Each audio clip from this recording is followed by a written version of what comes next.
Law enforcement named it Operation Tidal Wave.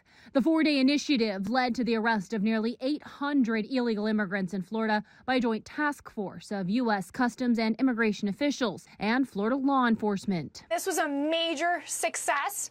It was a large-scale operation. And to your point, this is just a preview of what's to come throughout the nation. All of these people are now off of our streets who otherwise have been acting with impunity and terrorizing U.S. communities. Among those arrested were convicted murderers, multiple alleged and suspected gang members, and a Russian wanted by Interpol. Another mass arrest taking place in Colorado, where 114 illegal migrants were taken into custody when the DEA led a multi-agency raid of a nightclub in tandem with local police. This is an underground illegal nightclub, okay? And what was happening inside was significant drug trafficking, prostitution, crimes of violence. We seized a number of guns in there. The club is about an hour away from Aurora, Colorado, where the Venezuelan gang Tren de Aragua has a significant presence. Meanwhile, the court's starting to push back against Trump's method of booting illegal immigrants out of the country. A federal judge in El Paso ordered the release of 2 Venezuelan nationals held by immigration authorities. The judge ruling the federal government failed to provide enough evidence for them to be classified as alien enemies. The Trump administration has been using the Alien Enemies Act as justification for deportations.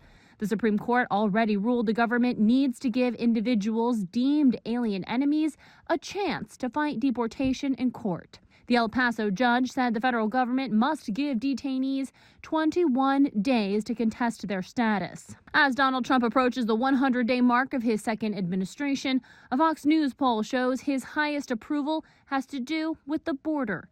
55% of voters approve of how he's handling border security. I'm Kaylee Gaskins reporting.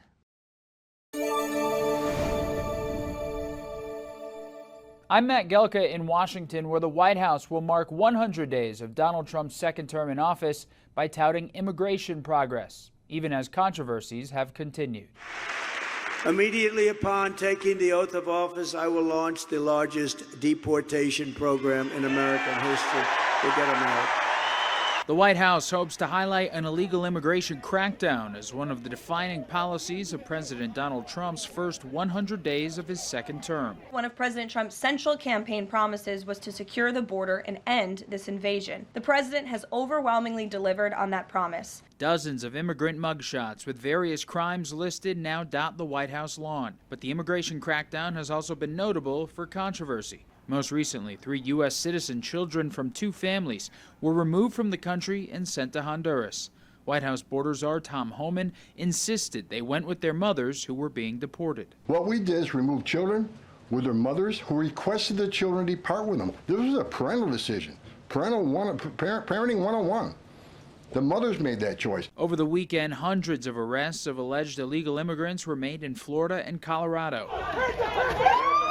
The DEA busted an underground nightclub in Colorado Springs that yielded more than 100 arrests. What was happening inside was significant drug trafficking, prostitution, crimes of violence. Immigration routinely polls as the president's strongest issue, but a flurry of polls in the last week show Americans generally split on his handling of it heading into his 100th day. There are reportedly other instances where U.S. citizen children were deported without any due process.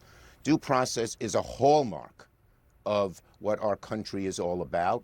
Heading into the 100-day milestone, the White House also unveiled a pair of executive orders to support the immigration crackdown. One empowering law enforcement and another compiling a list of sanctuary cities that are not cooperating with federal immigration law. Reporting in Washington, I'm Matt Gelka.